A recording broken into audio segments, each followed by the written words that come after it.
Let me make sure I'm live.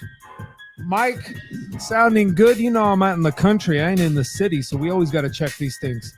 All right, chat, get live and get ready because tonight we have a guest, Jason Goodman from Crowdsource the Truth. We're going to go through all his ads, where you can find him, where you can check out his work. And he has quite a story, but really what we're going to focus on tonight is where we're at in this investigation. So if you are new here, this is the Cartel of Truth, and I am your host, Mauler, the unapologetic apologist, the unequivocating evangelist, the poignant pundit, the uncancelable conservative. And why can't I be canceled? Well, because we're not even on YouTube like that. But apparently, according to Jason today, X is doing some funny business by shadow blocking and having fun with channels. And this is not the first time I've heard this. So we're going to find a little bit about that too. So hopefully he's has some time to go through why exactly X may be censoring some folks. We're also going to talk after this preview to get his take is diving into where we're at with Israel, the Mormon church burning, and a couple of other items to look out for. The key is that we're here to break down what's happening in the world and the politics of faith, family, and finance. And I know everybody always says, that's super loaded. Yeah, it is. But really, in the end, everything guides your beliefs. In other words, your beliefs guide everything, I should say. So your politics, indeed, in the end, will be steered, geared by what you believe about life and even the afterlife. And we can see that playing out right in front of us, from Charlie Kirk's murder to churches burning. And I'll get into the controversy. So today, I really want you to focus and pay attention to what the first guest up is going to be going through. But I'm going to break and just kick off the show by telling you something. That now the narrative is breaking. The FBI is obviously botched this case. In fact, I'll start with this. If you haven't been made aware, if you haven't been on X today and other platforms, you should know something remarkable happened today. That apparently a person who confessed to the murder, who said, I did it, at least in these beautiful text messages that painted, I guess, he had his lawyer pull up to court today and say something rather funny considering the narrative. Remember, we're told that he is suicidal. We're told that he's a guy that really needs help. And guess what? Today, his lawyer pulls up and says, listen, we want not just to go straight to trial. We want to do a preliminary hearing. We want to talk about what the evidence that's going to be presented against my client. And hey, no, everybody, there's nothing funny about that. I mean, if you're a lawyer, that's what you want. But really, we were told, no, this guy is texting, chatting through Discord. That didn't turn out to be completely true. And in every which way, he's so suicidal. Well, it doesn't look like it. Because if somebody's going to mount a defense and literally ask for lists of witnesses, and then the district attorney says, well, the list is going to be quite extensive and a bunch. And she said, yeah, well, let's get it started. That doesn't look like a person who is bowing down and saying that he did it. So I just want to let you know, if that's what you think is going to happen in this case, no. This is going to be more similar to maybe the Oklahoma City bombing, which we know then was a black box. But this judge has said that he is going to see this case and preside over it in a very how should I say, judicious, but or should I say a fair manner? But look, listen, he's going to allow this gentleman to be in the court. So get ready, because on October 30th, the killer of the alleged killer of Charlie Kirk will be in the court. Listen. They are inherently due because they are human beings. Let me be clear. I will not put my finger on the scale of justice. These proceedings will be open to the public, conducted in accordance with the law, and handled with diligence and competence to ensure that justice is never compromised. It is the standing order of this court that Mr. Robinson shall be allowed to appear in person so he can fully engage with his attorneys and participate in these legal proceedings. Counsel, regardless of who is watching, whether it is the nation or a single individual, we must fulfill our roles with integrity, civility, and diligence. I encourage each of you to give your very best to this case. I will say we'll give a hand to the judge because apparently he's trying to play this out in front. Let's bring up our guest here in a second, but I will say this. It's already rumors are flying whether he will indeed make it to the October 30th debut in court. Yes, people are still floating out there that this guy might be Epstein, for lack of a better term. And since we're being censored all over the place, it doesn't really matter anymore. You know, X, YouTube, all these platforms. I get a flag every single time. So without further ado, let's bring up our guest today, and we are honored to have him here again. I'll just go to a little background, and I'm going to let him tell his story about how he's contributing to this. And I think that he is one of the better, very, very strict with just looking at the evidence, particularly video. This is his claim to fame. So without further ado, Jason Goodman from Crowdsource the Truth is here in the house. How are you, sir? I am well, Mauler. Thanks for having me on. Hey, it's good to have you here. I wanted to kick something off and not get too ahead of myself because I can. And the audience here is pretty direct. They like to get right into things. And I know I've seen some of your videos, but if you could give a quick brief or background, because I know you from the Butler shooting or the attempted assassination on Trump. And I remember you were the person that ID'd some things in the air, some drones flying in the air. That's how I knew you some time ago. So can you just give us, or maybe catch us up to speed as to why you're engaged in this battle for truth and sort of where you're at today? Sure, yeah. Well, let me first give you some background on how I found that stuff in Butler, because a lot of people might be thinking, how is this guy, constantly finding drones all over the place? So first of all, my video expertise, that was my lifelong career. I was a visual effects cinematographer for many, many years before I became an independent journalist. And I've worked on major feature films like Amazing Spider-Man, X-Men, all kinds of things like that. Been doing digital imaging and photography since literally I was a kid. First version of Photoshop I ever used was 1.07. So I've been in this for like 40 years, and I've developed stereoscopic camera systems, optical systems, things that have become international standards in motion picture production for 3D movies. And over the past 8 years as an independent journalist, I have been pursued, stalked, and sued by an array of losers, social engineers, possibly FBI, DHS. I don't have direct evidence of that, but it sort of forced me to become my own attorney. And so I'm not an attorney. I've never been to law school, but I have done a lot of dabbling in district court and legal filings and things like that. So you might recall that a report was issued by the Beaver County District Attorney. They're in charge of the ESU, that's the Emergency Services Unit, the multi-county task force that was there on the ground, included SWAT team and EMTs and stuff like that. And they released that report through Senator Chuck Grassley. It was largely redacted when they released it, but I just decided, well, all right, I'd like to see it myself. So I filed a right to know request, which is sort of like the Pennsylvania equivalent of FOIA. And for people who think I'm looking over here reading a script, I've got another screen and I can screen share with you if you're interested in that. And show you I would say take over. You go where you want. Mi casa, su casa. So if you got ability there, I'll just go ahead. If you want to put up that screen there, or no, you can leave it like this. I'm just going to play. This is a short phone call with this guy. His name is Rafael Eduardo Castro, and I got his contact information from this police report. They must have made a mistake because the report that they sent to Senator Grassley was heavily redacted.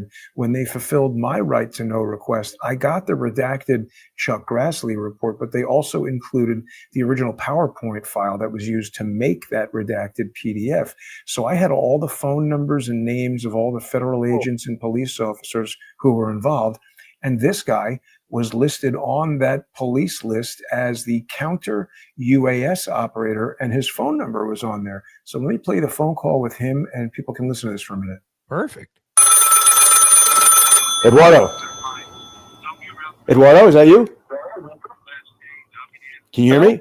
Is that Eduardo? Who's speaking? It's Jason. How are you, man?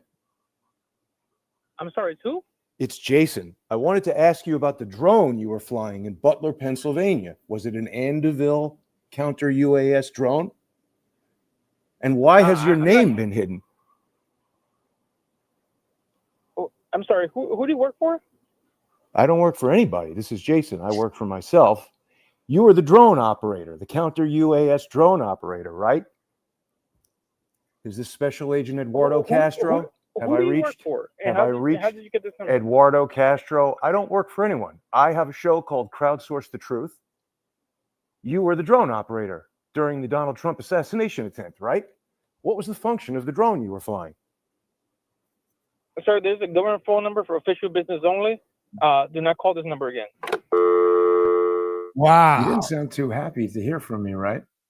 Wow, Chad, if you guys know why I'm looking the way I am, literally, Jason, I didn't know any of this stuff.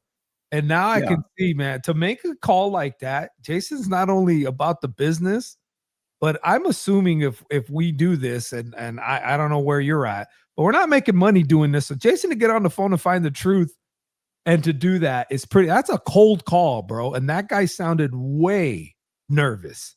Like, who are you? And he kept asking. If you would have dropped a 3-letter like agency name, I don't even know that would have helped. He would have said, like, wait a minute. You know. Well, I think that would have been illegal, so I would definitely not do that. I'm not into tricking the guy. I told him exactly what was up. But anyway, that was before there was any public admission of drones, and I think that might have changed the direction of at least the lying to Congress. So, after we knew there was a counter UAS operator there, I went through a lot of the videos. I had been putting together a project on Butler that I called GigaSync, which was I took the main broadcast from Right Side Broadcasting and I synced up all the police body cameras and the eyewitness cell phones and all that kind of stuff. And it allowed me to identify certain specific events. I don't know if you remember, but in Butler, CBS News and a couple of different outlets had reported that Donald Trump was shot at 6:11 and 33 seconds. And I said to myself, wait a minute, what is this, a horse race or the Indy 500, 6:11 and 33 seconds? Do you know when JFK was shot? I mean, we always hear it's November 22nd. Was it 1 o'clock, 2 o'clock? They never tell you. And here they're down to the second. It just struck me as bizarrely precise.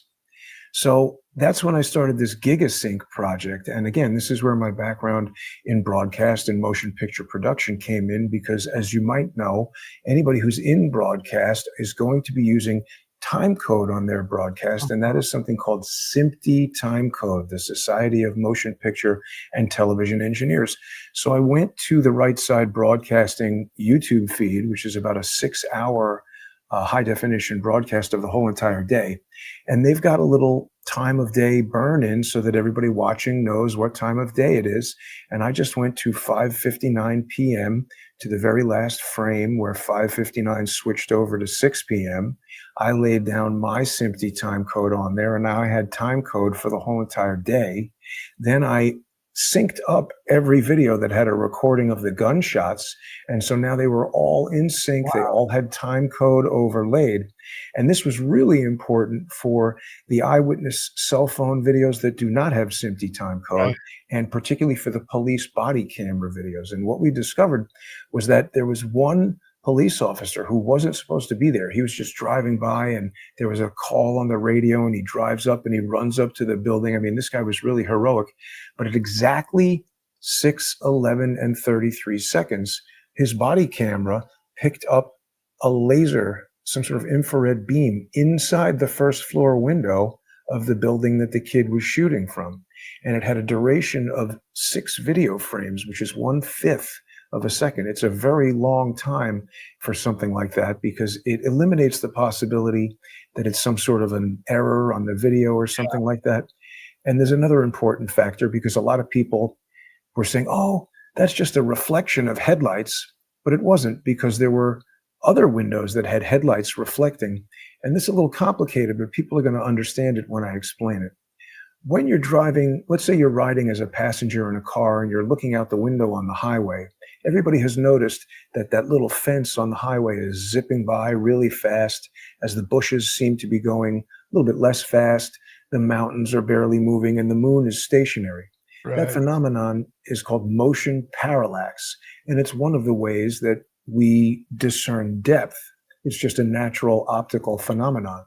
So when this police officer whose body cam records the laser in the window, when he runs by one set of windows, we do see headlights reflecting. And as you would expect, as the guy runs past the window, the headlights move across the window because the car that they're reflecting is far away. And there's a lot of motion parallax on the reflection. But this dot stays absolutely stationary for 6 video frames, even though the guy is running. Running. And that's because the dot is coming from a laser being pressed right against the window, and it's in the exact same 3-dimensional plane as the window itself. There is no motion parallax on the dot. That's how you know it's somebody inside the room. So this is the type of investigating that I'm doing. I'm going through videos and I'm using, the clues that are hidden in these technological mediums that we all look at every day, and leveraging my knowledge that previously was used for doing visual effects and making movies look realistic and cool. I can now discern various things in some of these videos that the average person might not notice. So let's flash forward here to this Charlie Kirk assassination, because we've seen a lot of people who have been doing analysis of digital videos. And people are really surprised. There was thousands of 20-year-old college students at this thing, and we've seen maybe, I don't know, half a dozen or a dozen high quality videos. I think most people expect that we would be seeing a lot more things recorded on people's cell phones and stuff like that, but we really haven't. And there's a couple of factors there. I did a video about 2 weeks ago with John Cullen, who people may have heard of, where we were talking about this. We did a review on it a little bit. I don't know if it was the first or the second live. So just tell me about this, because I've been told, Jason, just on the same path, that you're so pretty strict with the evidence and you don't have a lot of time to waste, that if somebody's on the wrong path, you might, even if you're doing a co-stream with them, you'll be pretty clear. Hey, I don't think that your story or the evidence that you're, at least presenting has legs, and you're pretty direct. So where I want to get to that in a second, but show the video. And I have a question when it comes to where you're at with you and the gentleman here who apparently is the sound guy. You're not the sound guy. You're more the video guy, right?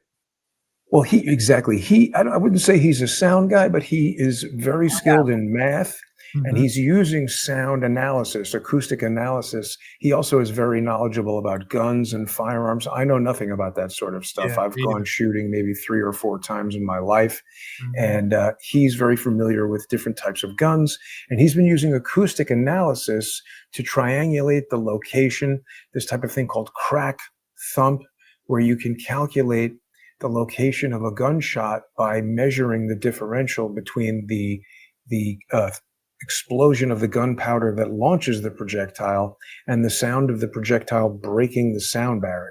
Yeah. So my understanding of that process is that you have multiple recordings of the same gunshot, and you can compare those things. If you know where they were recorded on a map, you do all kinds of math and measuring, and you can triangulate and locate the gunshots. And it's not like he invented that. That is a tried and true method. It's very well known. But I can't really criticize that type of analysis because I'm listening just like you. So I cut you off though. You were going to pull up a video here with him. Sorry about that. Go ahead. Well, yeah, no, this is a pretty lengthy video, so I don't want to run through the whole thing, but this thumbnail tells us what we need to know.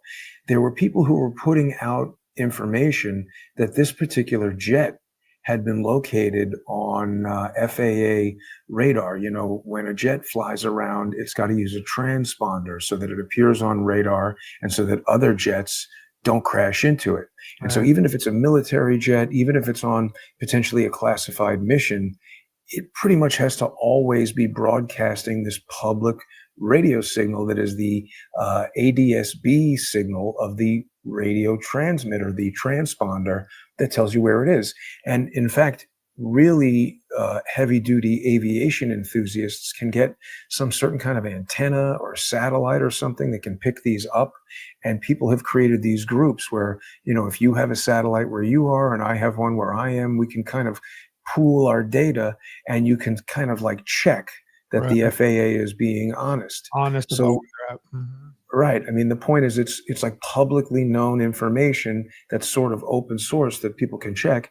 So it becomes this very, very strong kind of evidence. And the fact is, this jet was flying right over the university, just like 2 miles or 6 miles away, very, very close, doing slow circles over Utah Lake, which is just so unusual, because why was it doing that? We can look at how this jet flies every day, basically, and it's done flights over Utah before. This is the only one where it slows down almost to its stall speed, basically the slowest speed it can fly and remain in the air. And it goes way, way down, something like 200 feet off the ground. And we don't really know exactly what it's doing, but this behavior is so unusual. Very odd. It's very suspicious. And what we do know about it is this thing is part of the Army's Hades program. And I mean, we all know what Hades is. It's a name for hell. But Mhm. in this case, it stands for the High Accuracy Detection and Exploitation System. And right now, this is one of 2 jets. This article is from 2024. The Army is developing this program, and its purpose is to conduct what's called ISR, intelligence, surveillance, and reconnaissance. And, high accuracy detection, that makes a lot of sense. We're going to detect threats. We're going to detect enemies, whatever it is we're detecting. We're doing it with high accuracy. And an exploit is some sort of electronic warfare, generally interference with enemy communications or enemy systems. So most of the specific capabilities of this thing are not publicly known or perhaps even classified, but just from the name and from the things that they tell us, publicly that it's capable of doing. This is a jet that's flying around. It's got a lot of radio communications technology on it, satellite technology, computer technology, who knows what. And there are other articles that tell us that the Army is attempting to launch and recover drones from this type of jet. So that takes me back to our videos where when this all happened to Charlie Kirk, I was obviously very concerned. Right. And the first thing I did was I said, well, let me find some video from the event. And I was looking around the usual places, YouTube and X and whatever. And I found this individual who is Adam Bartholomew. He is just a dad who has a kid who goes to the college, and he is, a hobbyist live streamer. It looks like my internet isn't cooperating right now, but I'll continue to give you the background on him while we wait for it to You're load. still coming through okay, it looks like. I just think Oh, there we go. Here he is. So let's just listen to this for a second. I'll give you a little background. What happened was I observed that Adam on his Life is Driving YouTube channel had 2 versions of this video from the campus. One of them was only 27 minutes long, and the other was an hour and 7 minutes long. And I noticed that in the 27-minute long video, it sort of unexpectedly cut out. And when I downloaded the hour and 7-minute video, I observed that coincidentally, it cut out 1 second before Charlie Kirk was shot. What, And I said, 1 second? yes. Oh, I And I wasn't said to aware of myself, that. I remember you were talking about some cutout, but 1 second before the shot is fired. yeah. That's wild. And he's walking around for 19 minutes or so before that without any disruption. He's really a clever guy. He's developed this system that allows him to aggregate multiple 5G cellular connections so that he has a very reliable connection to the internet. And so it just struck me as a little too coincidental to be coincidental. Let's listen to him for just a second. You've got this very sophisticated system that is designed essentially for professional live streaming. This little camera has its own memory in it that you record to, Yeah. an SD card. And then Correct, yeah. normally it is wirelessly transmitting from Wi-Fi to your iPad. And the iPad is recording and then also broadcasting to YouTube. And the highest quality recording is normally in the camera itself, with a sort of a mid-level quality on this local wireless transmission to the iPad, and the lowest quality on YouTube. And that's what we saw with the YouTube video cutting out and all of that. But you told me, and this was an excellent instinct on your part, you're right. I think this overcrowding of the local wireless network, wherever you are, when there's thousands of people using cell phones, is harming this camera's ability to transmit to your iPad and could even disrupt that. So you told me what you did for the first time was you connected the camera to the iPad by a network wire. Isn't that correct? Yeah. So I had I have this in my backpack, and this is 2 battery packs, an Ethernet switcher, and my Verizon hotspot, and then my tablet has AT&T, and my phone has AT&T. So I have the 3 signals merged together with Speedify. Right. But coming off of this Ethernet switcher was 2 Ethernet cables coming directly out of my backpack. Wow. So I'm carrying all this weight that it used to be hanging off the tripod. Now I'm carrying it out of my bag. So, and then I'm holding the camera, tablet in my right hand, and the tablet, the camera tripod in my right hand, and the tablet in my left hand. And coming out of my bag is the 2 Ethernet cables. My kid said I look like I'm wearing a Ghostbuster pack. That's cool, though. But let me ask you this: is the Mevo camera hardwired to the iPad through the Ethernet router? Yes. So I use an Ethernet adapter that allows me to hardwire. That's the only reason we saw your video. Do you realize that? That was a stroke of genius by you, Adam. You think so? I know so. So this is how we got to see his video, because in the live stream it cut out.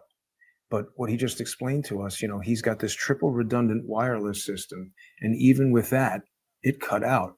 The only reason we got this video is that he was also recording over the wire to hardwired the iPad. Right. Wow. And so we've got this jet flying around that tells us it's a high accuracy detection and exploitation system. And I think it, with a high degree of accuracy, it detected, hey, there's somebody making an unauthorized broadcast here, and it launched an exploit that shut down his broadcast, because I had experienced something very similar in New York City only 2 weeks prior, and it caused me to go look this up. This is an IT security company that I didn't know anything about until I was subject to this exploit, but this is a company called Oligo, which in April, they published a report about a 0-day exploit in Apple's Bluetooth stack that they've called Airborne. And what this tells us is that a wormable 0-click remote code execution exploit can be launched at your phone if you have an iOS device using Bluetooth. You don't have to go to a website. You don't have to click on any kind of phishing email. Somebody could just walk up to you and launch one of these. Yeah, zap your phone. And the thing that's really dangerous about it, because these types of, they've had IMSI catchers and all kinds of signal disruption tools kind of for a long, long time. But the point is, this is really problematic because it doesn't require a van or some kind of big battery pack or big radio transmitter. It's using Bluetooth low energy, which is the protocol that's in those tiny little Apple, what are those discs called? The AirTags. And so it's a very, very low power radio signal that something small like a drone or a cell phone can launch this attack at you. And it's not really taking over the radio signal in a traditional sense, but it's flooding the phone with Bluetooth requests and disrupting it in all kinds of different ways. And it caused Adam Bartholomew's live stream to cut out from broadcasting to YouTube 1 second before Charlie Kirk was shot. And there's something else that it did. And when I explained all this to him for the first time, I didn't know this guy. I just contacted him cold, like you did me just for this Yeah. interview. And when I explained all this to him, he said to me, remember, this is not a guy doing a YouTube channel about government conspiracies. This is just a dad who's a hobbyist live And which streamer and is crazy with all the equipment, the setup. Yeah. super into tech. Right. When I explained this all to him, he said, well, you know, I don't want to be conspiratorial or, you know, put fuel on the fire, but I've been using this system for about 2 years and I use it all the time. And what he normally does is after the live stream, he takes the memory out of the camera and he does like a higher quality edited version from the memory in the camera. And he Right. said for the first time ever, nothing was recorded to the memory on the camera.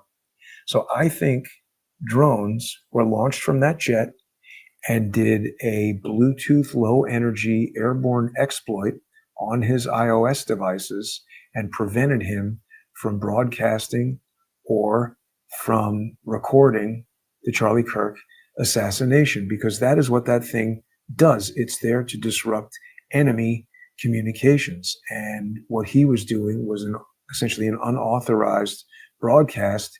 These guys who, if we agree that we were looking at a sophisticated conspiracy to murder Charlie Kirk, they wanted to control all of the outgoing media.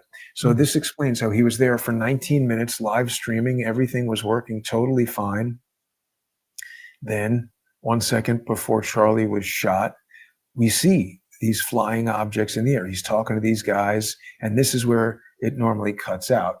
But what I did was I went to his original file, not even the one that he put on YouTube. I asked him, can you send me, Adam, the original file that you recorded on your iPad, which is 8 times more data than what was broadcast over YouTube? You know, video compression, you got to shrink down the file and you lose a lot of data.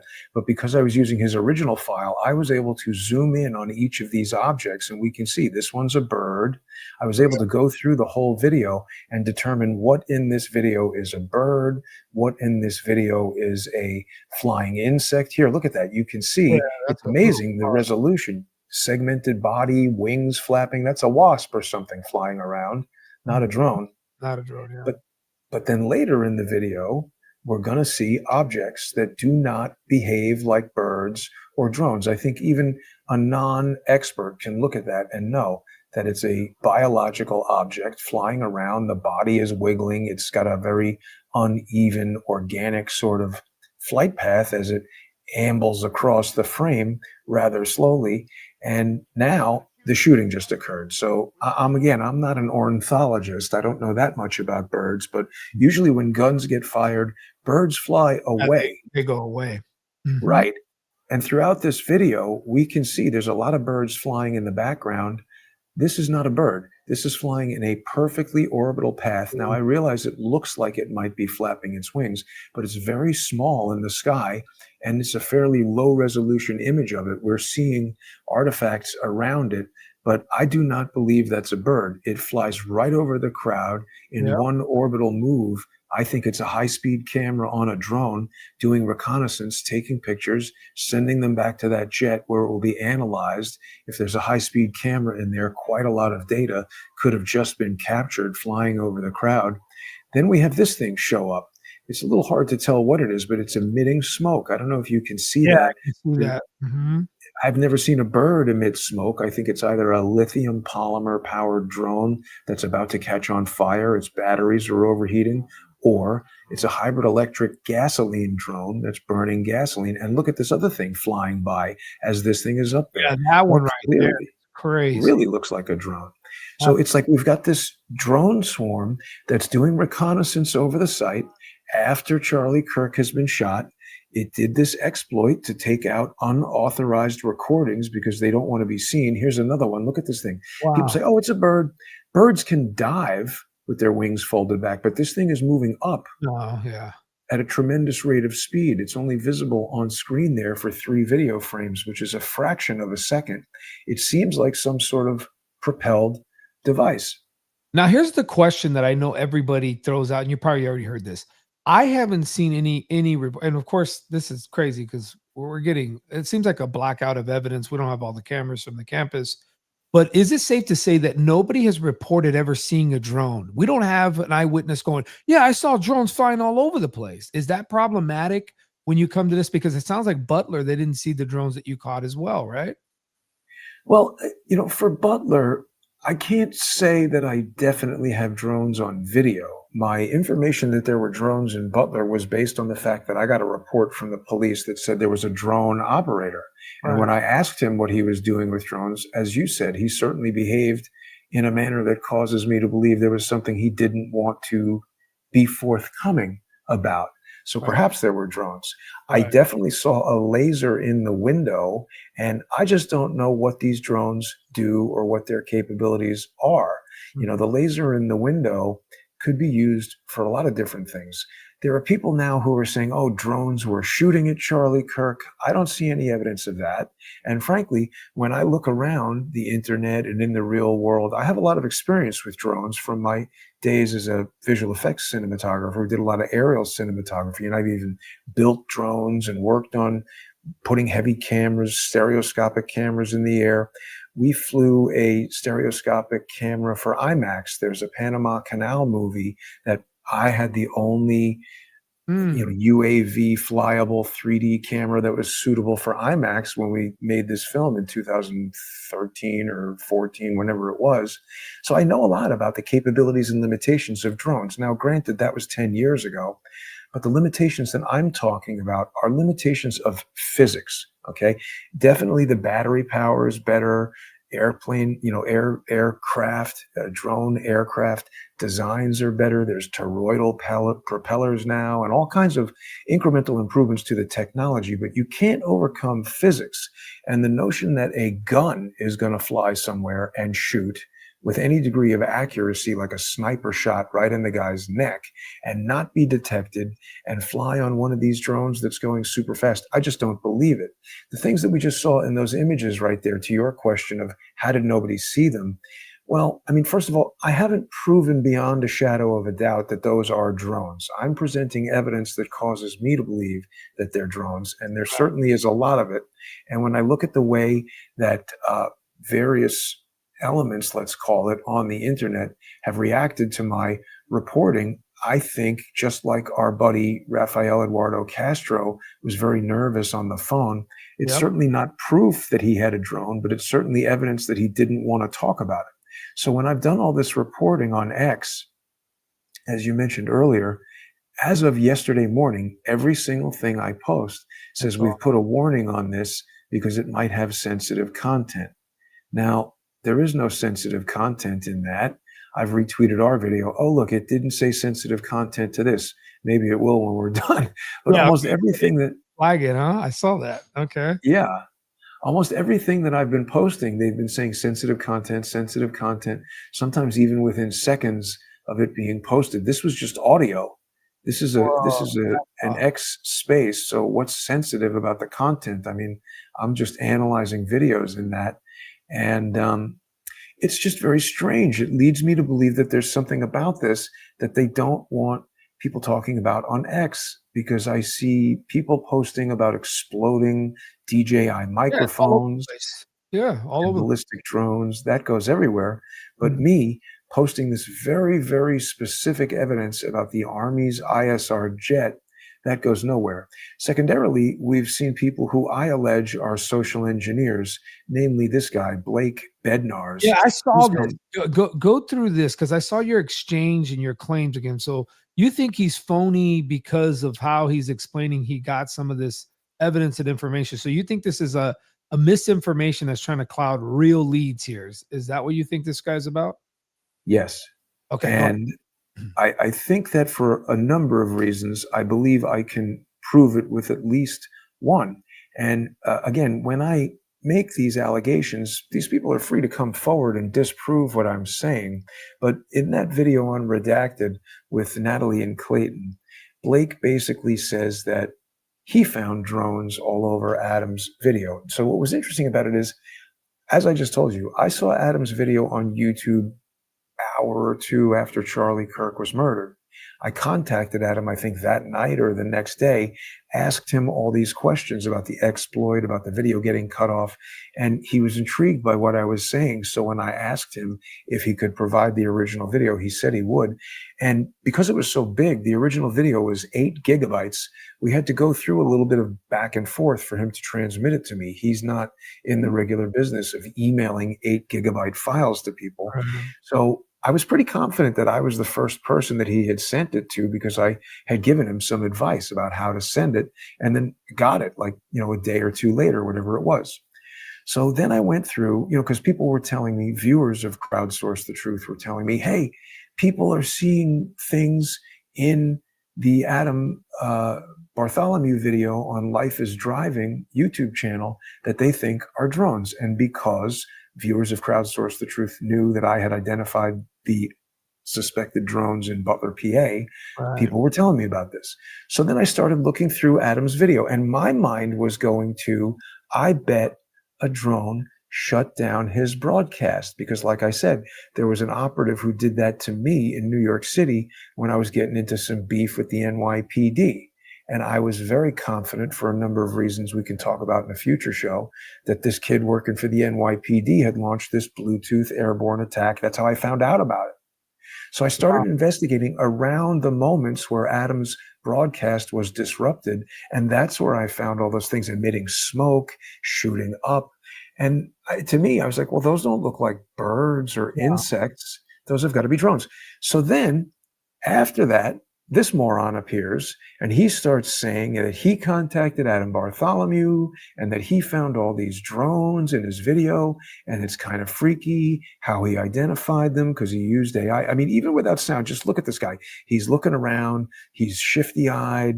He's Natalie and Clayton look kind of skeptical as he's talking, and he's just absolutely lying. And the reason I say he's lying is not because I'm just analyzing his body language and using my discernment to say that he looks dishonest. He's made a specific claim. He said he used ChatGPT to identify high contrast dots in the sky, and that it was easy to do because it was a clear blue sky and he was looking for black dots. So I said, okay, in addition to all this stuff that I do with video, I'm actually quite well versed with artificial intelligence as well. And I tried a couple of different methods to recreate what Blake claimed that he had done. I first said, okay, here's a YouTube link. Search through this video on YouTube, ChatGPT, and tell me if you can identify high contrast dots in the sky. I did this with ChatGPT. I did this with Google Gemini, and I did it with Grok. And I have the paid account on both Grok and ChatGPT. So you can load in more stuff and get more questions and all the kind of professional stuff you can do with it. And each of those tools that I just named, none of them are able to process video like that. Yeah, I use it all the time, and I'm like, I don't know what this guy's talking about. Yeah. Right. So then people said, oh no, ChatGPT, it works differently for different people. You got to try different things. I know very well how ChatGPT works. I tried loading in the video and it said, no, you can't load anything bigger than I think 20 or 25 megabytes. This file was 1.07 gigabytes when you download it from YouTube, and the YouTube version was not sufficient for identifying these details. I used a 7.9 gigabyte file. I cleaned the screen on my laptop. I cleaned my glasses with lens cleaner. I turned off all the lights in the apartment. I sat down on the couch. I went through the thing, 200% blow up on the video, frame by frame, looking for these things. Then I found them. And as you saw there, I blew them up 800%, 1200%, and then you could see them. But this notion that he just put ChatGPT on it, I do not believe. So then in an X space, I had a chance to speak with this guy briefly. And he said, I loaded in individual frames. And I suspected he might say that, but that's also a lie, because ChatGPT, out of all of those tools, has the largest capacity. It lets you load 10 files at a time. Grok only lets you do 2, and Gemini, I think, is also limited to 1 or 2 at a time. But the point is, in my work in visual effects, there have been a lot of times that we've had to render effects shots and take in recorded digital video files and segment them out into frames to put them out over a network to do distributed rendering of visual effects and 3D animation and things like that. So this concept of converting video or feature films into frames to process it is something I'm very familiar with. And while it's not impossible to do, it's not something that a person who is an insurance agent, this guy claims to own an insurance agency, and he's got a bunch of good computers, according to him. But I just do not believe that he processed a 1 hour and 7-minute video into 124,000 video frames on his desktop computer, fed them 10 at a time into ChatGPT, had them identify these things, then correlate these 10 segment at a time frame groups back into 30 frame per second video, back to a timeline that gave him this whole detailed list that said, okay, the first drone appears at 13 minutes and 40 seconds. The next one is at 19 minutes and 12 seconds. Because he did that. He provided a list of all these timestamps. Yeah. And I went through and I checked every single one of the things that he said were drones. And each and every one of them were birds, insects, not drones. The only drones that were identified were those ones that I just showed you. Right. So from all this evidence, I surmise, and I haven't proven this, but I'm explaining everybody my process. I surmise that this guy is a liar, and I suspect that his purpose was to produce a report that says, oh, there's 30 drones, and then at some point after that, some other expert would come forward and say, oh no, here's the first 26 things, they're birds and insects. And then they forget to tell you about the last 3. And the people who hear that report are left with the impression that the drones have been debunked. There were no drones. Yeah, it discredits the evidence that you've provided that, like I said, clearly I could see, wasn't seeing drones everywhere. But when you started to, and especially from the video that he was showing. So then, now that we've gotten to this place, I don't think there's anybody here from your audience or my audience that believes that you're not qualified to investigate, especially the video side. But I want to do this before you actually show us the frames that you're at now. So are you telling me that you think it's first of all, the narrative that there was a shooter? You're not saying that a bullet wasn't fired from the location that even the FBI says the rooftop. You're still in the mode that possibly did happen, but that's not the kill shot. Am I kind of where you're at now? Close. Okay. I would say that I haven't done sufficient independent research to tell you where the actual rifle shot was fired from, but I am convinced that a rifle shot was fired, but it was never intended to hit Charlie Kirk. It probably was fired from the rooftop, they tell us, or very close by. Again, that's where I would rely on the people doing these crack thump calculations to tell us where that was. And it's plus or minus however many feet, because we don't know exactly where the recording devices that pick this sound up were. We don't know all the parameters of the microphones and things like that, but approximately those guys are able to locate the shot. Now, this is where I go to just my own logical thinking and kind of acting like a detective trying to figure out how a deception like this would work.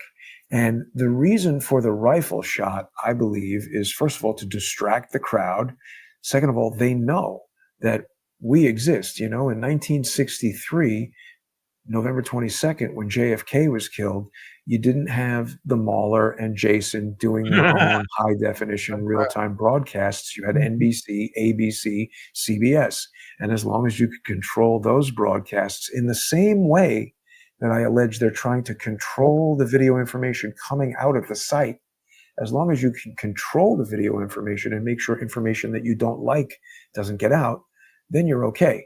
But now, someone planning this, whether it's the FBI, the CIA, the Mossad, whoever it is that we think did this, whoever it is, they know that there's lots of people like us. There's lots of people with sophisticated equipment that can analyze audio waveforms and down to milliseconds tell you where a shot came from. So we would be foolish to presume that they aren't going to come up with some sort of a scheme to try to trick that. So that's when I start thinking creatively. And I said to myself, well, if I wanted to do that, what would I do? And I'd Right. say, okay, I'd put a guy on the roof with the rifle, but it would be important that they be perfectly timed so that if two rifles were going to fire, or if a rifle and an air gun were going to fire, you'd want the firing to be perfectly timed. So I said to myself, is there a commercial device that can do that? And sure enough, there's a company that makes generation 2 of the digital trigger. And again, I am not a gun expert, but it's telling us that this is something that works with a standard AR grip. So, it's a certain type of trigger for a certain type of gun. And I've watched a bunch of videos from the guy who invented this thing. And the way it works is you like take apart your gun and replace certain standard parts with this. And then inside of this, he's got a digital component that's battery powered, and you can program it to do different things. It's got like USB or whatever, how you program a digital device, and you can set it. So for sniper shooting, there's one way to program it. For if you want to pull the trigger once and have it fire twice, there's another way to program it. Wow. If he goes into this whole thing where he says, you got to check the laws in the state that you're in. Don't program it to do crazy firing, but obviously it's a very capable device. And again, from my work in stereoscopic 3D and in cinema, we've had a lot of times where we've had to do visual effect shots that require very precise synchronization of lights going off and cameras starting and different kinds of things that need to be precisely synchronized. And this is exactly the type of device that you would seek out to synchronize devices. Because even though I don't know about guns, I know that if you can trigger a device with a digital signal, you can synchronize two digital signals to trigger two devices simultaneously. So I think the drones were flying around, creating a secure radio communications network for devices like this and operatives on the ground, while other drones in the swarm were identifying and exploiting enemy communications, unauthorized broadcasts. So basically, and I think securing a perimeter. That's what they were doing. So nothing's interfering with this activity, particularly at this time. And then what do we see? We see basically a blockade, or that happened in the gentleman's video that just cuts a second. Before. I have no idea it was 1 second. That's crazy. So, and you asked, how could they go undetected? Well, I mean, again, it's a sophisticated operation. Obviously, everybody's heard drones in operation. They're very loud, but sound only travels so far. And if these are small drones, if they're at very high altitude, and if they're designed to operate in a stealthy manner, there's going to be a certain altitude that they can operate at where you're not going to hear it, particularly not if you're on the ground and there's a lot of ambient noise from a crowd and Charlie Kirk is talking and people are rumbling around. So the drone could be very, very high up, using a very high resolution camera with a very long telephoto lens, and say, okay, there's the guy. And send whatever kind of signal they send, however far that can travel. I don't know. Maybe it comes down low, goes to a certain angle, does whatever. But then when the chaos ensues and everybody's running around, I mean, when you're running for your life because you think you might get shot in any second and everybody is screaming, the swarm can move in and operate much more closely without being detected, because nobody's looking up and paying attention and nobody can hear the buzzing over whatever might be going on. So again, it's a very coordinated operation, it would appear. Well, let me say this, because I've heard this sort of, I'll call it, we'll just say it for just to borrow from Trump, low IQ, like sort of pushback. And they say, but you realize the timing that it has to be perfect to get a shot and another shot. And you literally just, it's a device that is readily available that's now possible. So I scratch my head sometimes when people say this, when this is easy for us to look up, to be able to figure out this technology exists. So now stop saying that it's impossible for them to time something, because it's totally possible. All right, let's do this, Jesse, because I really want to get into the frame where you're at, where now you're showing you got it down to lock to a frame. I want you to tell us where you're at with that footage. The screen is yours to show us where you think this is coming from, because we really want to see this analysis. Go ahead. Yeah. So this is the latest analysis that I've come to, and I did a live stream today that went into really extensive detail of how I came about all of this. And there's another guy who I recently met who I've been working with named Zeb Boykin who is a U.S. Marine and also a skilled video artist. He doesn't have my background in video, but he does bridge an important gap where he's got military experience and ballistic knowledge and some video knowledge as well.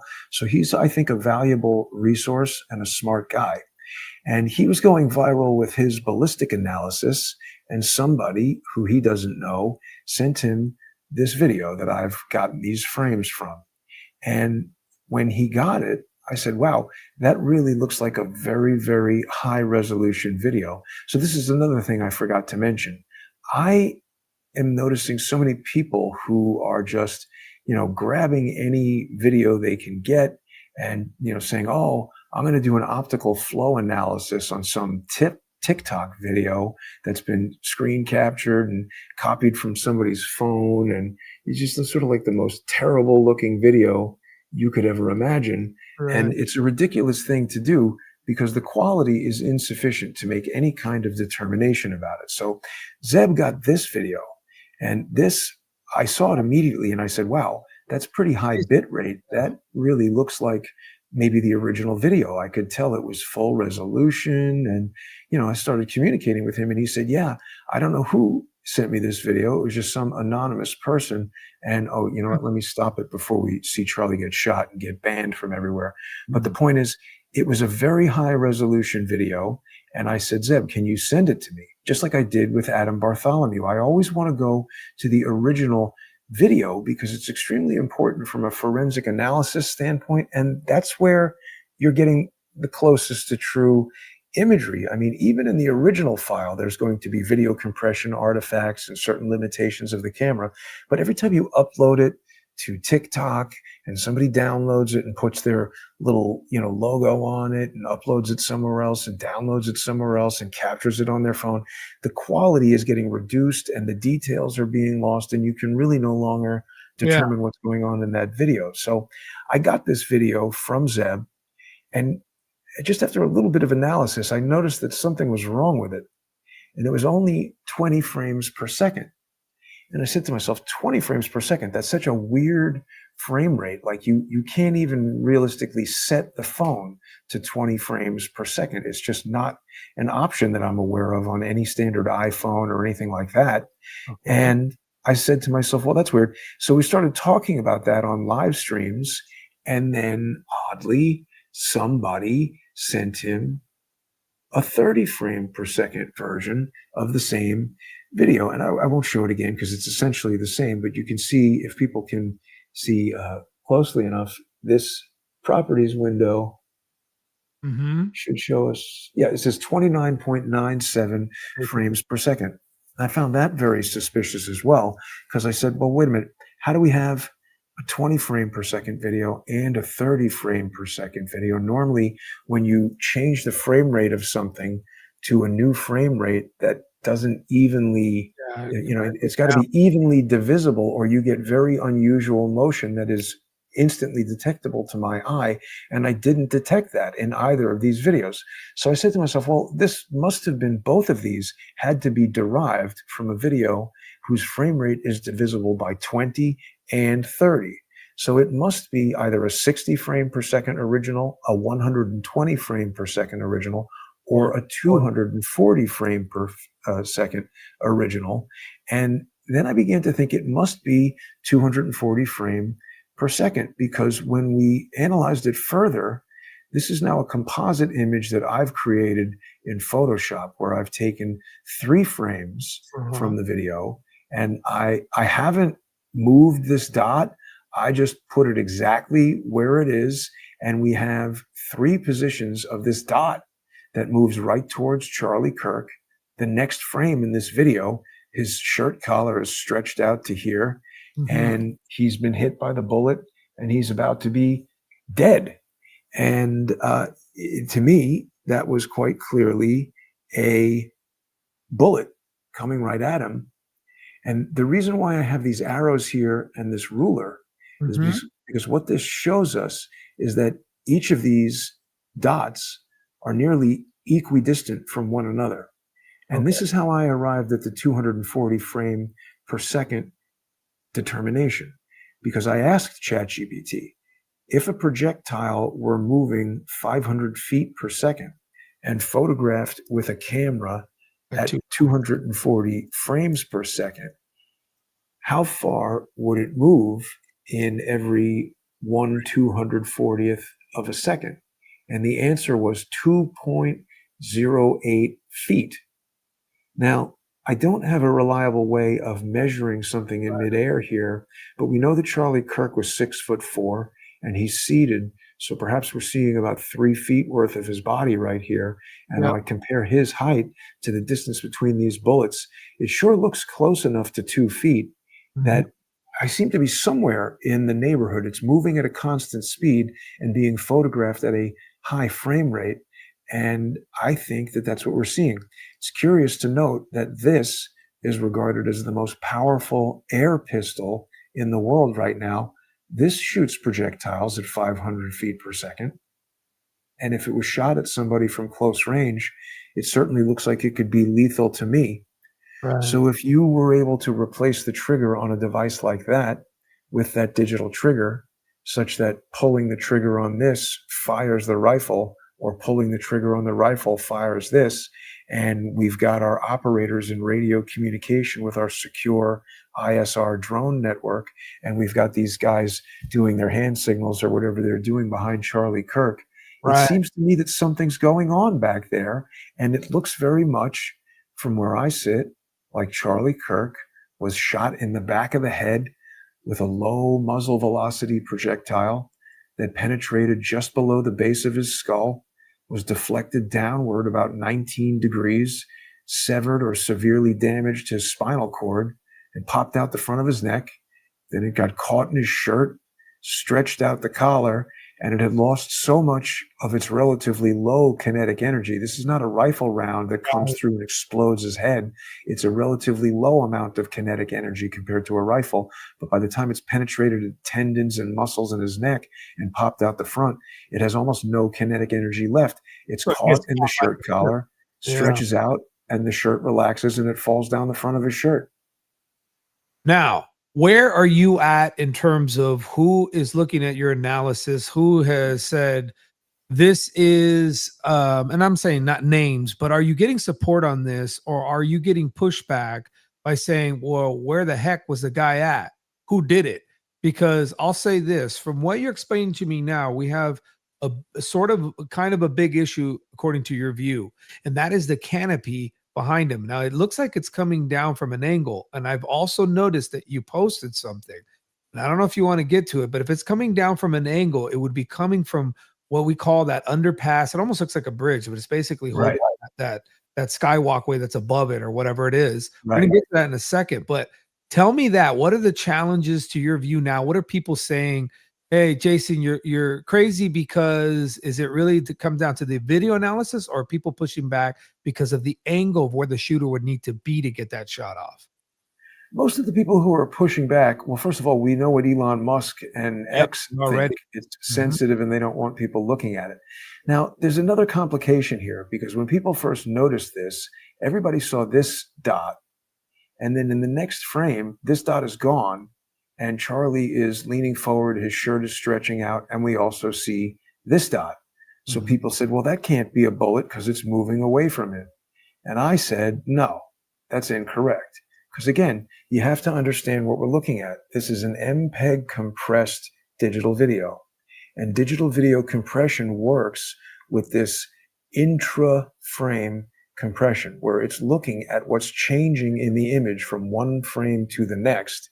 And like right now, you're sitting in your office, the camera's on a tripod, the wall is completely stationary. And so every time you move your head, the video compressor says, okay, leave the wall the same, leave the background the same, just update this small section of pixels where Mauler's head is. And now we only have to store a small amount of video data. The rest of this can all stay the same. And that's the way the video compressor works. So when something moves through the frame very quickly, and it's high contrast, see, this is almost white against this guy's almost black hair. And then here we have a dark gray wall and another white thing. And then here we have it over a dark background and it's white again. So these sort of high contrast, fast moving, small details confuse the temporal compression of the MPEG compressor and sometimes get displayed out of order. And that's what's happening. The point is, it had to be photographed here or we wouldn't have that there. And I mean, saying that for one dot is like, oh yeah, how do you know? Could Right. just be a mistake. When the second dot was located, and I said, well, wait a minute, these things are right in line with what looks like the trajectory to his head. Then it started to become a lot more difficult to say that it was a mistake. Now, remember, I told you we had one version of the video that was at 20 frames per Right. second and one version that was at 30 frames per second. So this goes back to my deduction that it was a 240 frame per second video, because to derive a 20 frame per second video from a 240 frame per second video, you're taking one out of every 12 frames. Right. 12. Uh-huh. To get the 30 frame per second video, you're taking one out of every 8 frames. So the videos contain different frames. And when we look at each frame in each video, that is how we got these So 3 it frames. got the missing frame from the 20 Right. to the 30. Or okay, that's what I was trying to figure out what you were explaining. Wow. Yeah. So So these, who's got this video? I'm well, assuming- that's the question. See, and the thing that makes this such compelling evidence to me is that I realize this is all confusing stuff that I'm talking about, but it's important for people to understand. Going back to the iPhone, certainly maybe even 11, 12, or 13, you could shoot 240 frames per second slow motion stuff. If anybody's doing skateboarding videos or Yeah, it was sports videos, years ago when you could do that, at least I think. a few years ago, exactly right. So it's not like some kind of exotic piece of equipment. I mean, at one point it was 240 frame per second high-speed photography 10, 15, 20 years ago was very, very expensive deal. But now almost everybody has it in their pocket. You might need to download You a gotta check the $14 app. Yeah. Yeah, you change the settings. To access the 240 frames, I think you do need, these $9.99 Black Camera app or Blackmagic Camera, or there's a couple different, professional camera apps that you can download. But again, $10, $15, it's not something exotic. And then you can access these high frame rates, full HD, 1920, 1080, 150 megabits per second, 240 frames per second. It's an incredibly high quality photography mode, and it would allow you to capture a video just like that. And then people could, output 20 frames, 30 frames, whatever they want. So I think the person who did it, the point I'm getting at is, even though it's readily accessible, the average person doesn't do it because you're not going to go record your kid's birthday party at 240 frames Right. per second because regular speed motion doesn't gain anything from having all these additional frames. It's high speed events. If you go to the gun range, for instance, you might want to record that. If you're recording an explosion for a special effect, you might want to do that. But the average person isn't going to do it because it fills up your whole entire phone. I have a phone with 1 terabyte of memory in it, and it's still a concern. You can't shoot that much 240 frame per second video because it uses so much space on the phone.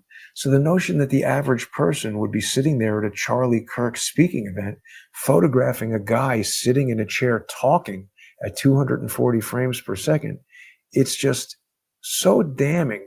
If I am correct, whoever it is that shot this 240 frame video had to have foreknowledge that he was going to be killed. And it's also the ideal angle to capture this. Again, we're talking about intelligence, surveillance, and reconnaissance.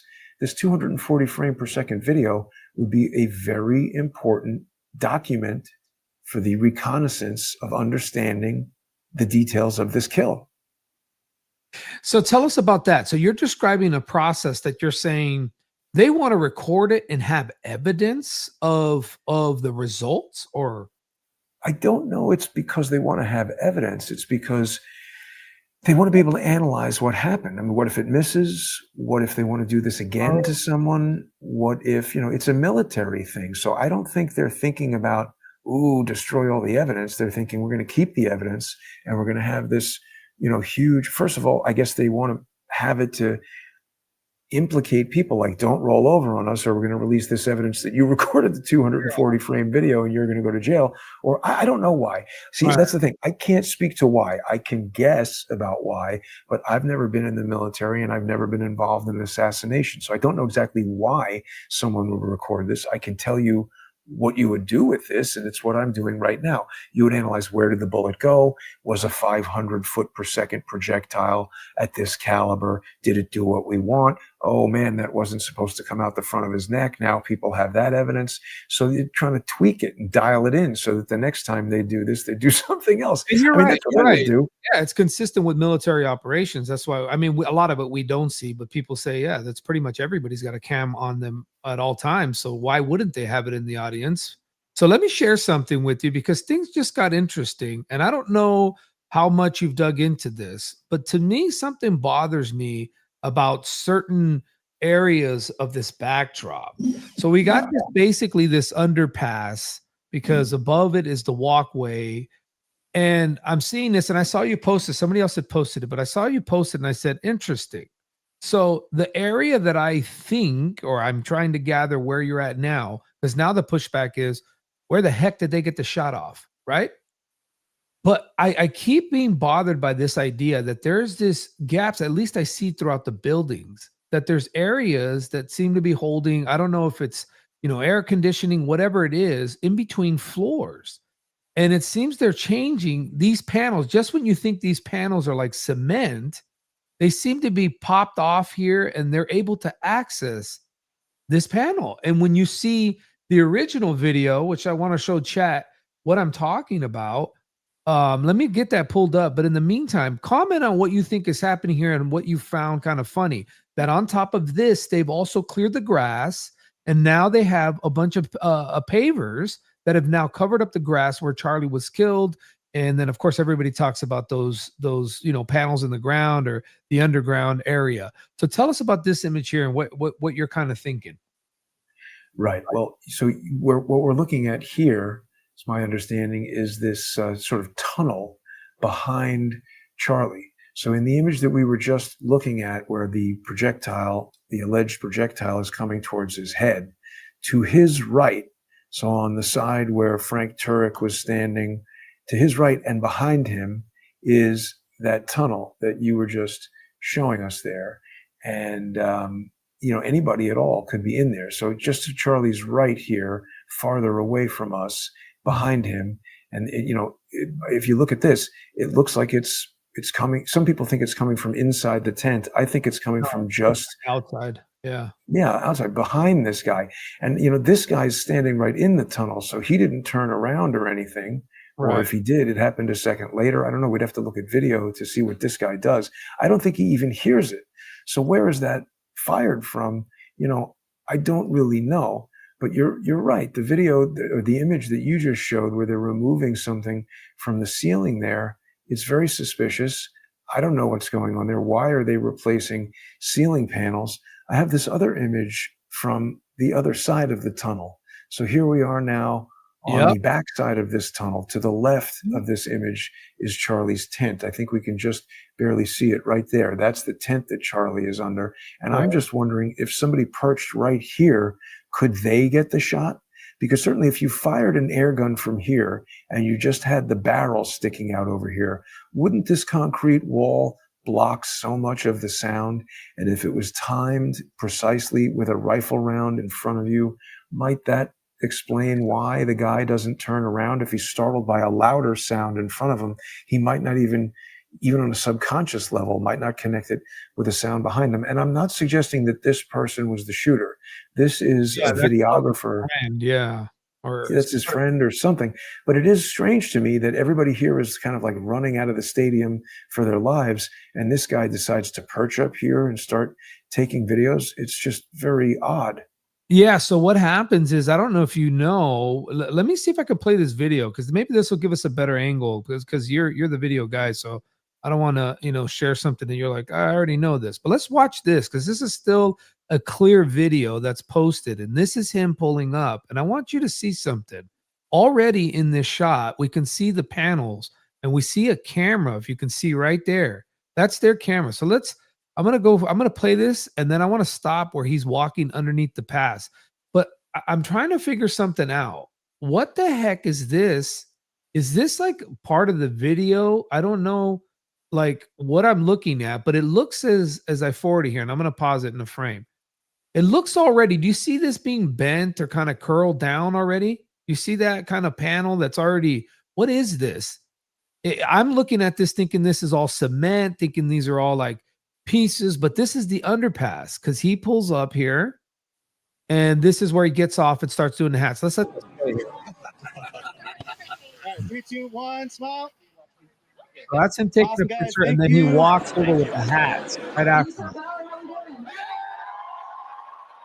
All right, they show the shot him coming through right now.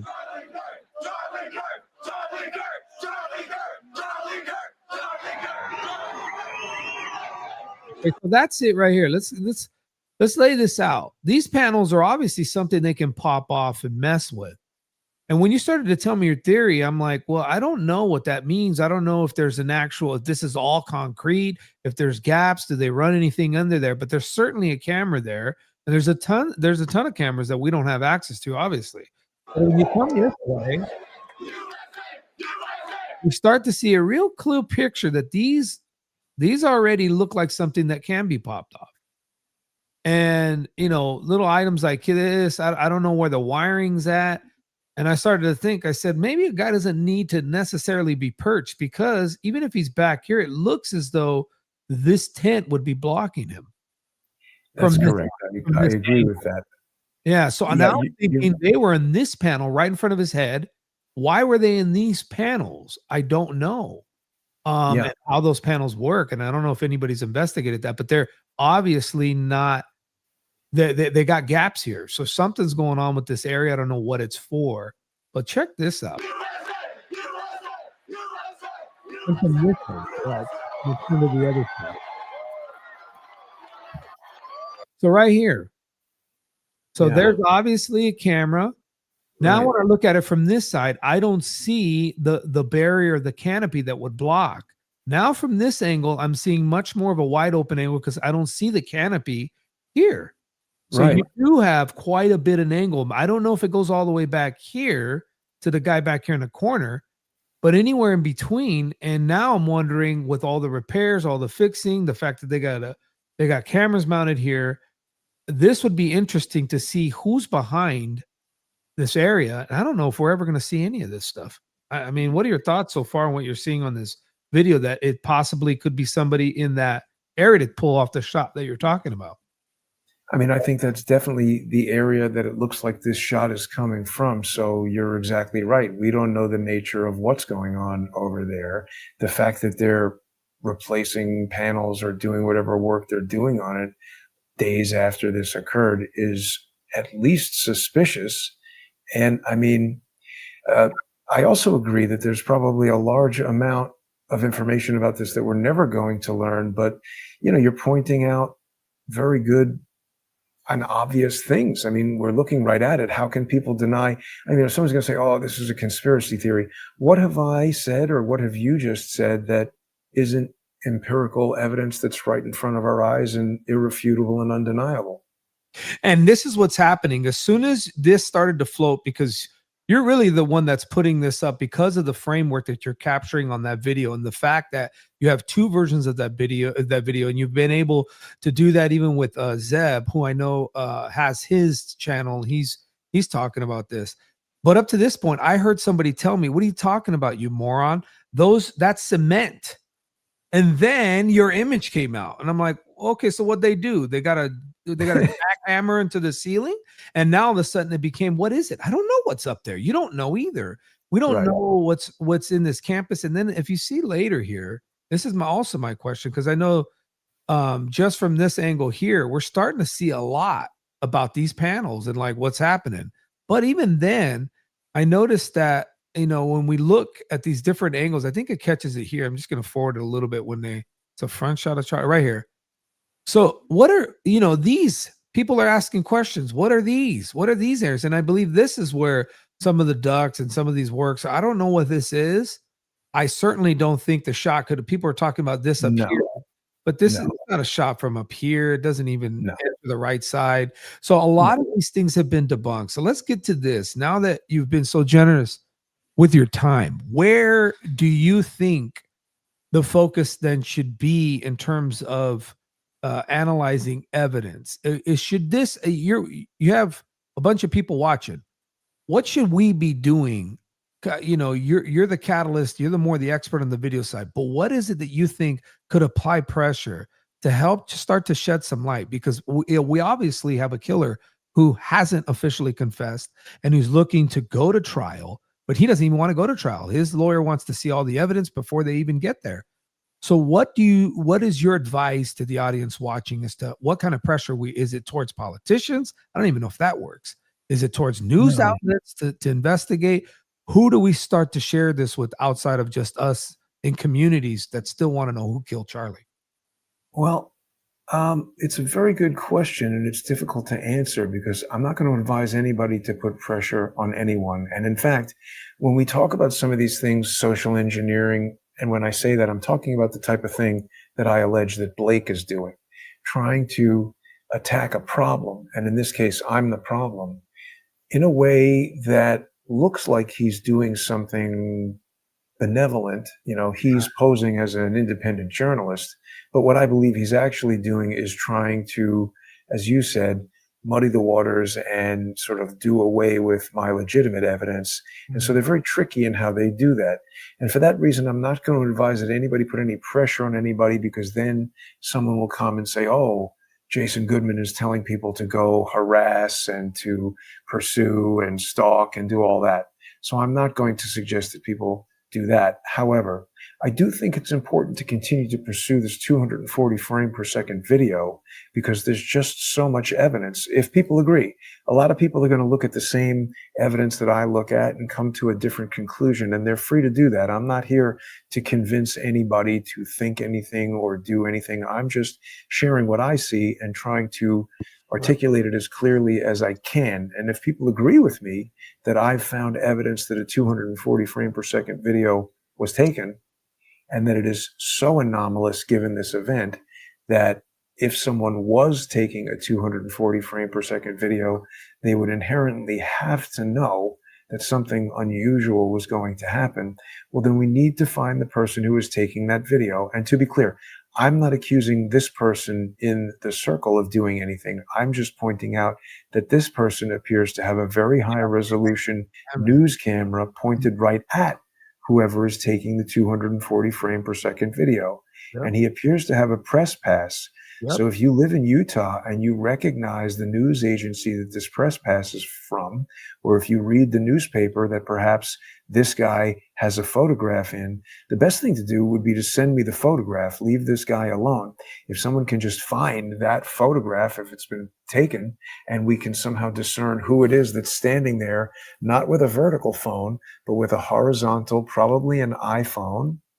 And I say that not only because of the frame rates, but certain characteristics of light and color. It looks to me like it's taken on an iPhone 14. iPhone. Yeah, Okay. I think it would be. So if we can find a photo that's taken by this person of the videographer who shot this, that I would like to pursue. Because if we could find that 240 frame per second video or find the individual who shot that video, here's where I'm at, Mauler. If you're at an event, see, Adam Bartholomew, he's a great example. He's a guy I contacted on the phone out of nowhere. And look, that's a little bit of a thing. As you said at the top of our discussion, a cold call to someone, whether it's for sales or asking a woman on a date or whatever, when you cold approach someone to try to present something that they're not prepared, they didn't invite you to talk to them, it's touch and go for a moment. And so when I called Adam Bartholomew, there was a moment that I had to convince him that I was on the level and I wasn't trying to do something to harm him or deceive him or whatever. I didn't know who he was or what his motives in taking that video were, but just through, acting like a normal person, I was able to establish communication with Adam Bartholomew, establish trust that I was a journalist who wanted to investigate this. What I told him made sense and was consistent with his experience and what I wanted to learn. So I feel like if we could find out who this individual was, and again, I'm not telling anyone to Yeah. contact this person, even if you know who it is. Let's say, for hypothetical example, I was to contact the person. If I called them up and said, hey, I noticed you were taking a 240 frame per second video a second before Charlie Kirk got shot in the head, I'd like to know what that person would say to that answer, because if they were on the level and on the up and up in what they were doing there, I believe they would behave in a manner similar to Adam Bartholomew. When we got through the awkwardness of an initial cold call, they would understand what I'm asking about and have no reason at all to not provide the original video. Where I would start to become suspicious would be if we identify this person and they say they deleted the video, they don't have the video, it was never recorded at 240 frames per second. And if we start asking them more questions, like I did with Blake, and their specific answers to specific technical questions do not comport with reality, the suspicion on that person would grow. So again, I don't know who did this. I don't know if it was an agency. I don't know if it was a nation state. I don't know who did it, but I'm saying we have evidence here, and my methodology is to continue to pursue the best evidence and see where it takes us. No, that's fantastic. And all you've done today is honestly provided to us, I think, your approach. We can obviously see that you're not trying to throw out any names or go down to motive or who. You're just saying, I'm a person that has experience and I see some things that I can analyze. And so far, are you, from what I gather though, Jason, just to clear this up, you would want somebody to debunk you tomorrow. This is how much of the pursuit of, and I can totally see that if I said, hey, I got a guy who has same experience or more than you in this, and he says you're totally a whack job, bring it, right? Okay. Absolutely. So I'll come back the second you find that guy. I'll be right back on the show. And I'll add this. It's not about, swagger. If someone shows up and explains something to me that I'm misinterpreting and don't understand, and it makes sense, I will adopt that new information and integrate it into the hypothesis. I'm looking for the best hypothesis here. And just to be clear, I was not personal friends with Charlie Kirk. I think I met him once at an event in 2018, spoke a word or two to him. I have been to a few Turning Point USA events. I think he's a good guy to the extent that I know anything about him. Right. I just think it's terrible that he was murdered.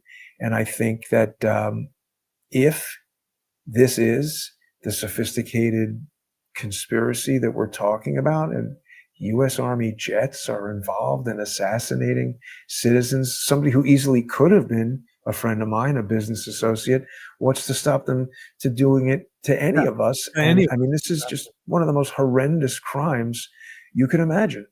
Yeah, I think historically speaking, it's going down as, at least in the last century, obviously outside of JFK, the most public and horrendous public execution, but assassination. And because it's political in nature, at least we assume that now based on some of the evidence that we have, it's actually a turning point, pun intended. It's something here that has taken people by, almost like grab them by their shirt and ask them to engage as to what's happening.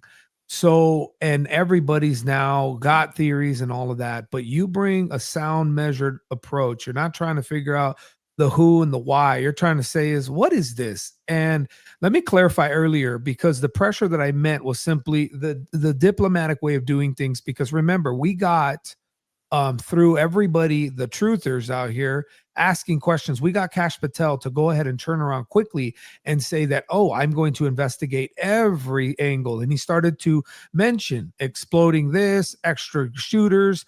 He put that out publicly. Now, whether he's going to do that or not, that happened after an outcry that something's not adding up. Now, I'm not confident at all at this point. So to do this, why don't you give us your analysis of, let's say, where you think it's at, and just give us the real without, making any accusations as to, at this point, are you more convinced that this is a high level, not military country you're not naming, but a high level operation? This wasn't some furry clique then. These weren't furries. Well, I mean, these people that they've presented us with, Twigs, whatever that kid's name is in the pajamas, Yeah. and Tyler Robinson. I Right. mean, I'm not saying that they aren't involved in any way. They very well may be, but there obviously, to me, are many more people involved. And I don't believe that Tyler Robinson shot a rifle that killed Charlie Kirk. I think there's someone on the roof running away. Yep. And there's Got something else something like actually that? Yeah. quite interesting Yeah. about those two guys, which is that, you know, yeah, I don't know. The whole furry thing, it's just so bizarre. It almost feels like it's put in front of us meant to be off-putting to certain types of people and just too weird to approach. But didn't they say that the Twigs guy has kind of disappeared? And so I Yeah. just took, there's a Yeah. limited amount of available images of these guys. So this is the jail photo, or the maybe when he's in court or whatever, of Tyler Robinson. And then this is Twigs without his pajamas. And I mean, again, these are bad quality samples, not enough images. Obviously, we would want much better. But in a general sense, the facial symmetry between these two people, I think if you put this guy in a black hat and sunglasses and a t-shirt, can you really tell on a surveillance video which of these guys is which? No. And if this one has disappeared, are we talking about some kind of magic trick? I mean, again, it goes back to my days on set. Sometimes you look at some of these people who are the stunt double for Kevin Sorbo or whoever's in your movie. It doesn't actually look like Kevin Sorbo, but when you get him on camera from the right angle, oh, his shoulders are right, his haircut is right, he's wearing the same outfit. This is how this crap works. Yep. No, I think that the possibilities are out there, but the fact that we can honestly say it's a lone gunman, there's no conspiracy, meaning other people knew. I think we already have evidence that leaked, and this wasn't through the FBI, that others were anticipating something tragic happening the day. Of course, they positioned another way. So considering what you see, the landscape and where you see this going, and now that it doesn't look like he's going to plead guilty or take a plea bargain, at least not between now until the end of October, which is his first appearance. So, and just humor me here for a second, because I know you don't like to speculate a lot. I can tell that about you. But do you think we're going to see Tyler on October 30th sitting in a courtroom when we get to that date? Well, look, there's certain things that I don't mind speculating about, and I'll just tell people when I am speculating and versus when I'm citing actual evidence. And, my opinion is we're going to see something essentially like this, where, Jeffrey Epstein is going to install some security cameras in this guy's jail cell. And by the way, this also speaks to my understanding and knowledge of artificial intelligence. I created this image. So when an insurance guy from Texas comes along and tells me what he did with artificial intelligence, I've got a good basis of knowledge to question it. And it's a joke, obviously, but Right. I think it's very easy for something like that to be the solution. This kid's in jail. I don't know where the hell he is. I don't know if it's the same kid who was on the roof, a different kid, who knows what. But even if he does show up in trial, they could say, okay, you're going to solitary confinement. And then once he's in there, what's to stop the warden from going there at night, letting him out, putting him in the witness protection program, shooting him, doing whatever? I don't know. It's all this black box stuff that can happen. But there's one more important thing that I want to say, because whoever it is that killed Charlie Kirk, and for whatever reason they did, you think about what motivates people to kill people, crimes of passion, or you want to steal his business or whatever. I mean, this guy was like a $90 million business. I'm sure there's a lot of people around who would kill somebody over less than $90 million. But why don't they shoot him when he's at a restaurant with his wife and there's no security around him and no cameras on him and all this? There's obviously a purpose to doing this in this incredibly elaborate way. And I don't know what that purpose is, but it is so conspicuous that it can't be ignored. Yeah, people like Wu here say, hey, it's a ritual killing. And I I don't disagree.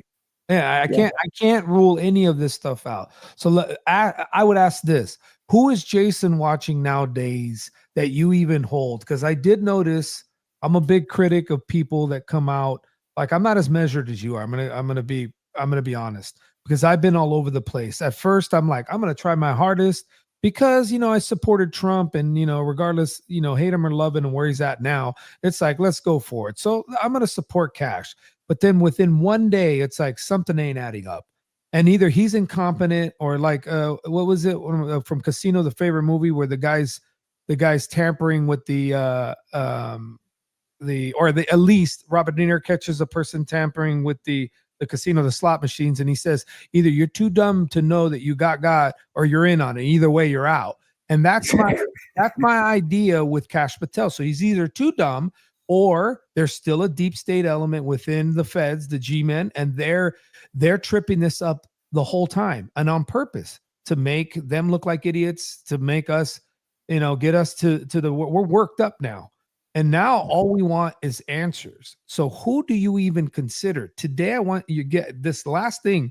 I want to get your take on, don't you believe the biggest piece of evidence, and again, not video, not sound, that has come out, and particularly from Candace, because I have a lot to say about Candace Owens. Sometimes she can just be out here, speculating, wildly. But she came out with, I think, was one of the biggest pieces of information, an internal memo that nobody's debunked. It's false or fake. Right. That Charlie Go Kirk is essentially saying there's people committing fraud in my company. That's Yeah. what he's saying to hire Doge. I think that is the biggest piece of info that is legit, that nobody's debunked, that she has come Yeah. out with. And I think that's huge. I agree. I saw that today, and I don't particularly have any feelings about Candace Owen. I met her once, and she acted like a famous person. So I don't know, wasn't in love with the way she responded to me, but whatever. I've met a lot of famous people who are busy, and that's how they respond. She's a famous, attractive woman, and I'm not surprised she had no interest in speaking to me. But the point is, I did hear that information, and I said, well, it certainly sounds plausible. And if it's true, now you start to go to motive. And I mean, people have said that this was a $90 million organization. And that's exactly what I'm talking about. I've never been in charge of a $90 million organization, but when I was in Hollywood, my company, 21st Century 3D, it never made anywhere near 90 million, but it had some degree of success. And I experienced that. Jealous people around me who wanted to take my technology, who wanted to prevent me from getting on Texas Chainsaw Massacre. They saw me on An Amazing Spider-Man and they didn't like that. So the things that people will do, even at, let's say, a 7-figure level, I can't begin to think what happens at 8, 9, once you start getting into billions of dollars. I think there's a lot of people who would kill people for a lot less than $1 million. So I don't know. It definitely sounds like an area that's worthy of investigation. And I think that Candace Owen, irrespective of what my personal opinion from watching her on TV or speaking to her for 5 seconds, I think that she has a big platform. I think she's a very smart person, and nobody's right all the time. Maybe she's going for sensationalism in some of her stories, but on this, I think, look, I met her at a Charlie Kirk event, so I do believe that she was friends with Charlie Kirk. I agree. And I think that what she's talking about is plausible. It's not some kind of crazy idea.